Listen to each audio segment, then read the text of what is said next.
Oh yeah, I know I've been gone for a minute, and I know y'all don't really care about the explanation, so I'm gonna just spare the details and just get into the what if.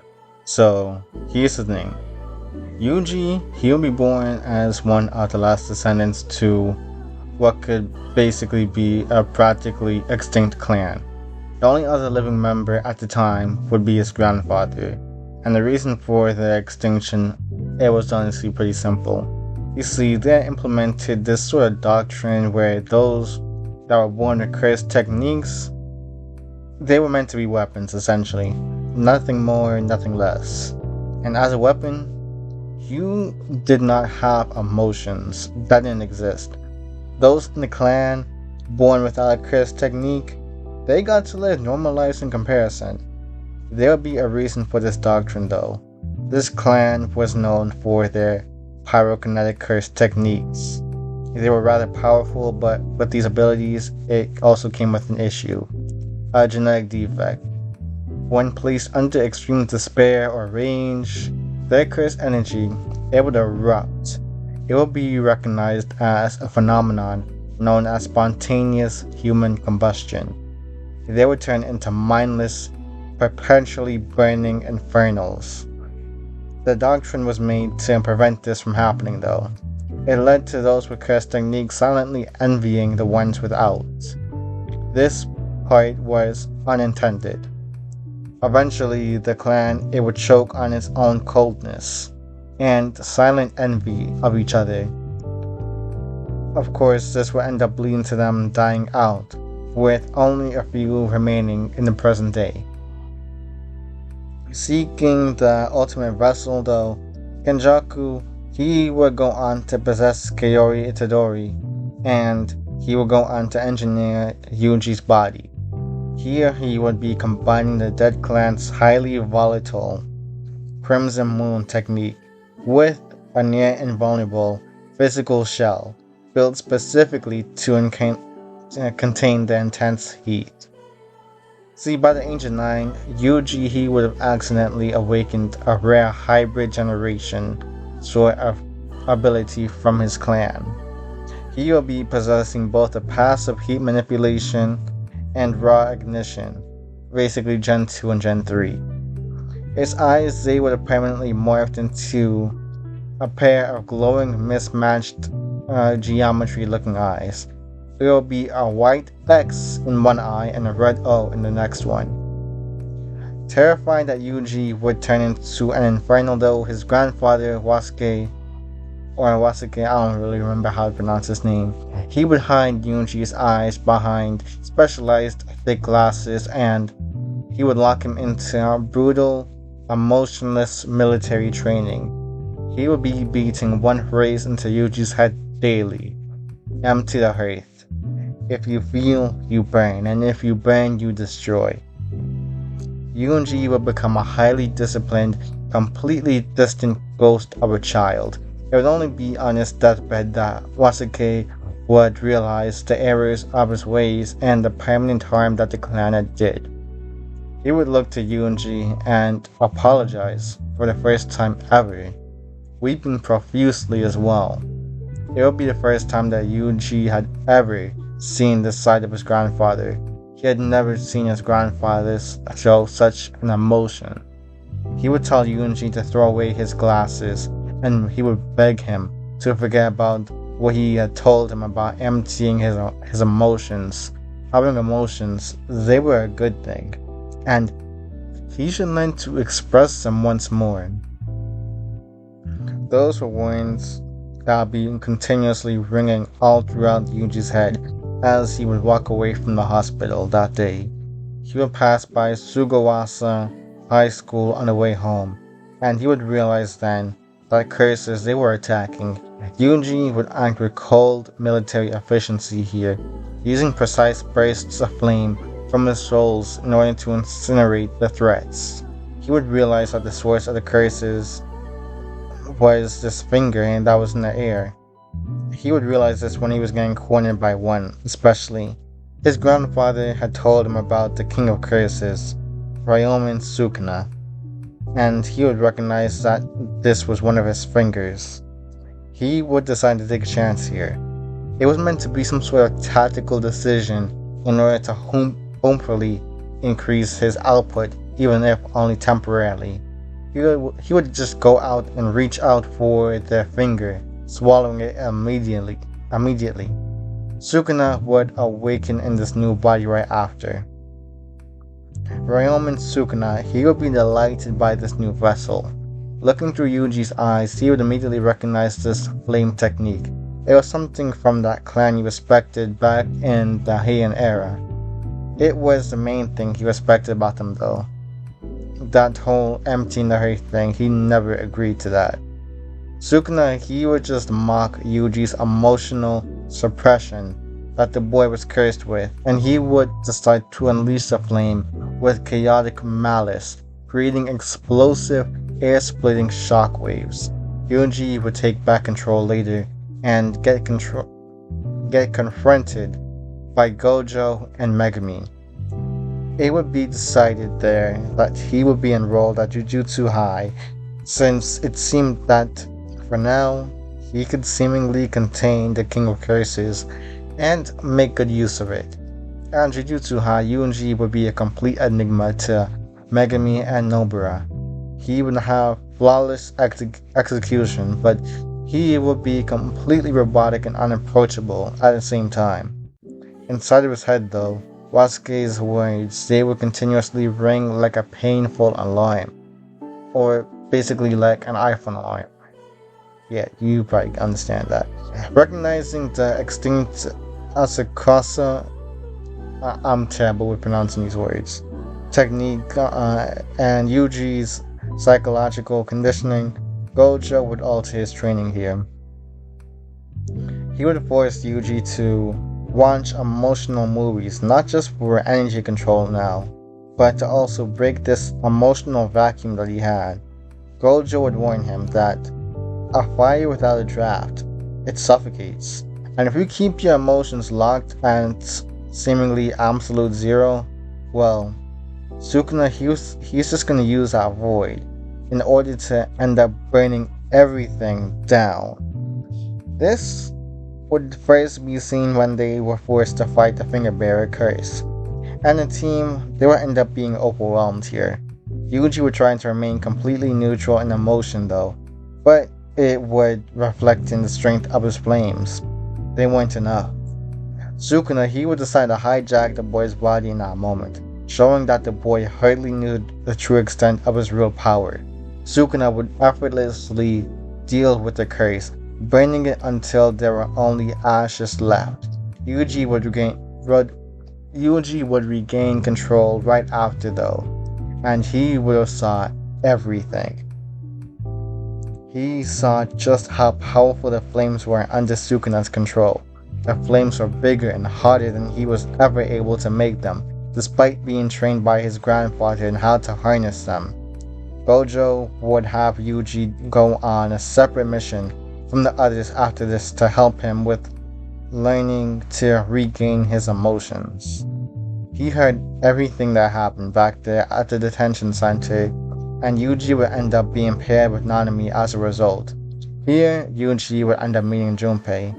Junpei would be drawn to Yuji's quiet, isolated nature and his striking glowing eyes. Yuji, awkwardly but genuinely, would try to apply his grandfather's advice here, confiding in Junpei about his fear of burning things down and his desire to keep people warm. With this, a true, fragile bond it would form. Just for that bond to be destroyed when Mahoto would step into the picture. Yeah, you see, when Mahoto transfigures Junpei, this unimaginable grief, it would threaten to spike spontaneous human combustion, turning Yuji into an inferno. For the first time, Yuji would choose not to suppress his emotions. Instead, he would channel the absolute despair into pure combat execution, replicating what he'd seen what Sukuna did back at the detention center. The temperature in the gym, it would skyrocket, melting the soles of his shoes. Moving at supersonic speeds, he will unleash the forbidden martial art style Kagutsuchi. His hyper-heated punches, they didn't just damage Mahito, nah. They would actually boil his cursed energy and instantly cauterize his flesh so he couldn't even alter his soul to reform. This would terrify Mahito, as he would have just barely managed to escape here. The conservative Zenin and Kamo clans, they would be horrified to hear about Yuji's existence here. They viewed a hybrid descendant of the Empty Hearth, who hosted Sukuna, as a walking apocalyptic hazard. The Kyoto students, they will be assigned to assassinate Yuji with absolute priority during the Goodwill event. Aoi Todo would confront Yuji and ask his iconic question. When Yuji blankly responded that he kinda had no desire because, well, emotions, they cause people to brain. Todo, hearing this, would be deeply insulted. I'm not gonna lie to y'all. You see, Todo would immediately get to beating on this boy. And as Todo would beat him, he would realize that Yuji was also holding back his flames in order to prevent the forest from catching fire. Todo would berate him, talking about a true man who commands his power. He doesn't just let it freeze his soul, or something passionate like that. Yuji's cold facade would crack here with a frustrated roar. He would let his cursed energy and heat sync perfectly, creating divergent heat.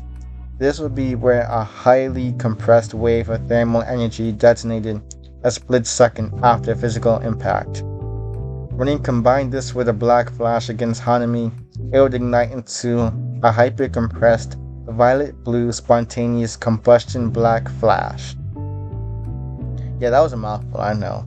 See, he would vaporize a massive chunk of the curse's hardened wood armor. Todo would be ecstatically declaring that Yuji was officially his brother, and the curses, they would still manage to escape here, managing to have created enough of a distraction for the students and teachers alike. As for that whole Aso and Kachisu situation, yeah, you see, Aso would infect Yuji with a rot technique, but instead of decomposing like usual, Yuji would have ended up using his Generation 3 abilities in order to internally superheat his own blood, literally boiling the curse's poison out of his pores as red steam. He would drop into a stance and unleash Fire Moon by setting Kachizu with a blade of white-hot plasma. With the Shibuya incident though, Yuji would end up confronting the likes of Choso, and Choso, he would flood the area with water to douse Yuji's external flames. The localized thermal heat inside of Yuji's body would react pretty violently with Choso's blood manipulation here. It would be here that Choso realized something disturbing. They were in fact brothers. After the fight, Yuji would have collapsed from oxygen deprivation and internal kinetic pressure. Jogo would have found his limp body afterwards and force-feed him 10 fingers all at once. With this, Sukuna would have taken absolute control of a body that was now acting as what could be compared to a living miniature star. Summoned to save Megami, Sukuna would go on to face Maharaga. When the generals will adapt to his slashing techniques or slashing attacks, yeah, Sukuna, he would have noticed this, and he would immediately switch to Yuji's Kagutsuchi plasma attack. When Maharaga ended up trying to adapt to the heat, Sukuna would use the forbidden Katatsuma arts to invert the technique. He would have completely stripped the air of molecular motion, and inside this domain, Sukuna would have violently oscillate the environment between absolute maximum heat and absolute zero, physically shattering Maharaga's cells via thermal shock before vaporizing him with a collapsing dark Nichiren sun wheel.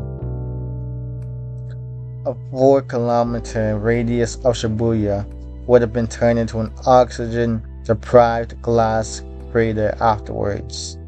Yuji would wake up to the radioactive, melted wasteland of Shibuya, and his mind would have completely broke.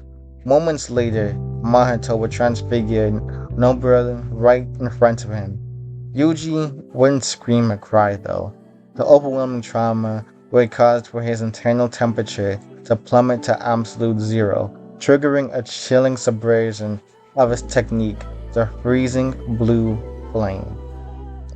This fire would emit no heat, no. Instead, it would consume all thermal and kinetic energy upon contact. In absolute terrifying silence, Yuji would have walked all the way up towards Mahito, his footprints literally freezing the ground. When Mahito noticed this, he would have decided to unleash his instant body of distorted killing, just for Yuji's freezing blue flames to instantly travel through his flesh, freezing the cursed energy inside Mahito's hands and shattering his soul like brittle ice.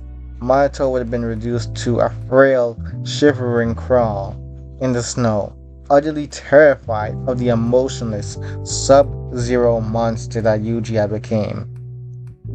But before Yuji could get his last strike in and officially killed Mahito, Kenjaku would have stepped out of the shadows in order to absorb the frostbitten curse, smiling warmly at his ultimate creation.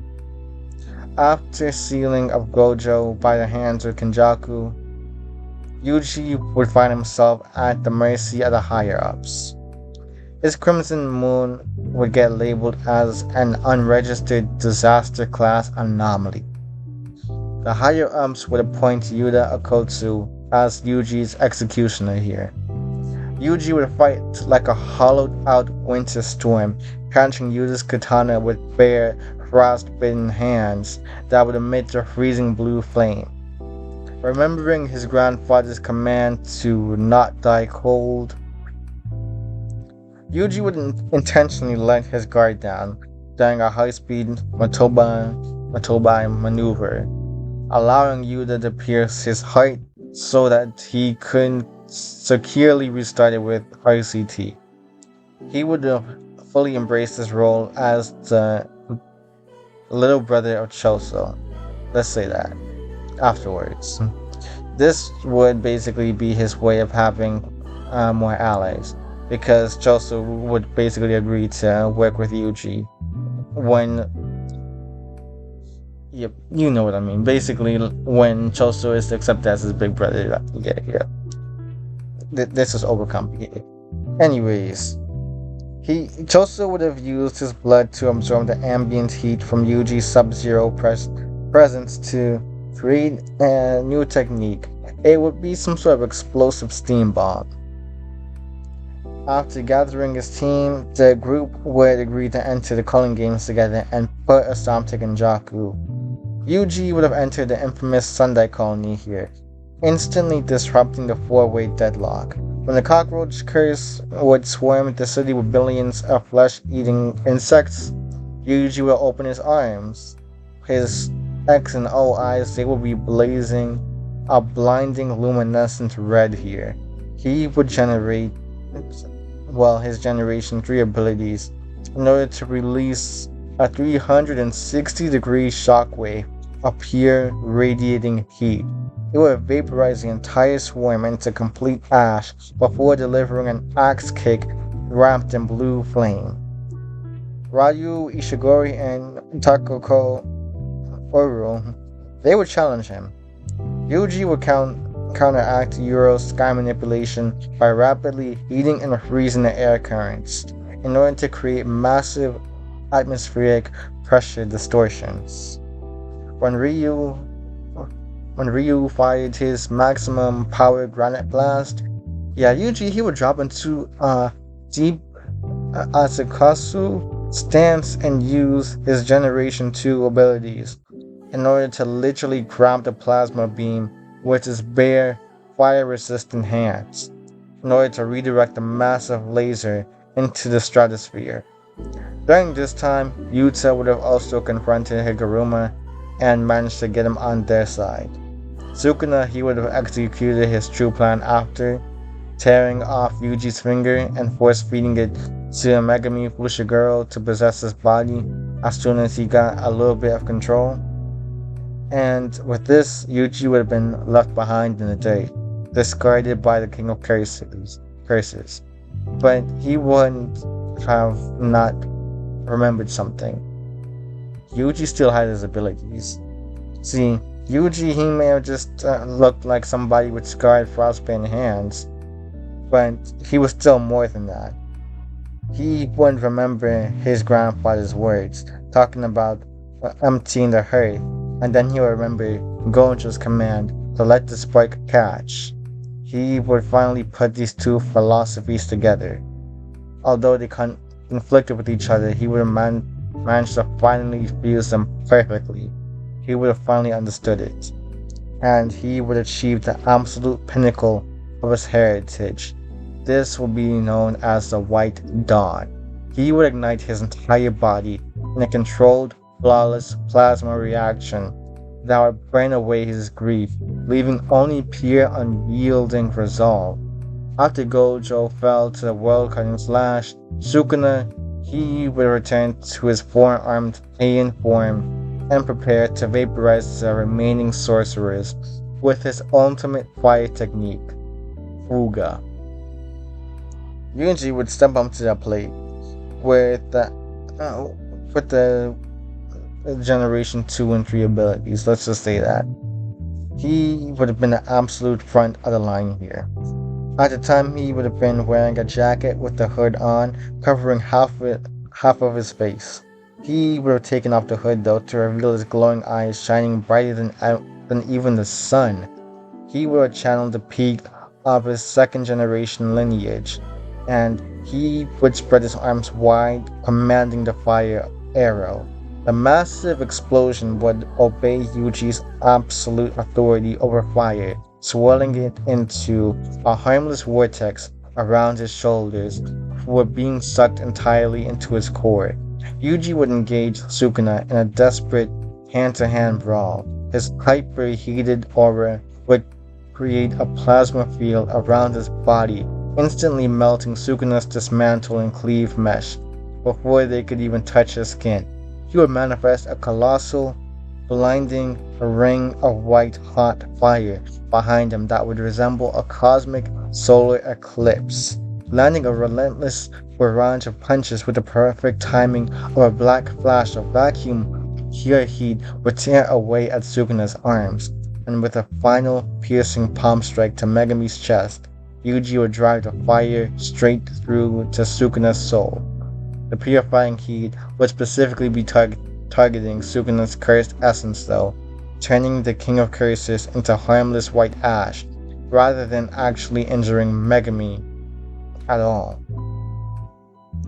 The catastrophic heat would have completely dissipated. The White Dawn state, it would apparently altered Yuji's physiology. His body would no longer be producing a volatile, dangerous inferno or a freezing void, resting instead at a constant, peaceful, lukewarm temperature. Standing before the simple, soot-stained memorial stone of his grandfather, Yuji, he would have stood with bare hands, completely free of smoke, ash, or mist. The toxic legacy of the Empty Hearth clan. That generational abuse and the fear of feeling, that would officially be gone. It would be dead. Yuji would return to Choso and he would offer the faintest smile. It would be small, but it would be a warm smile nonetheless. He would return to a new Tokyo Jujutsu High, and Yuji, he would have taken up a role as an instructor after a couple of years. He basically would have been a new instructor for the incoming generation of traumatized sorcerers. And sitting on a porch with Megami and Nobara, he would have held up a warm cup of tea between his hands. He would watch the falling snow melt the moment it touched his skin. He would look at his friends, feeling the quiet comfort of their presence, and realized that he had finally fulfilled Wasuke's true wish. The fire was gone, but the hearth, it had finally kept the right person warm, for I guess you could say the right people. But that's basically the end, y'all. Sorry this took so long to make. Um, but if y'all like the video, you know what to do. Like, comment, subscribe, all that stuff. Apollo out.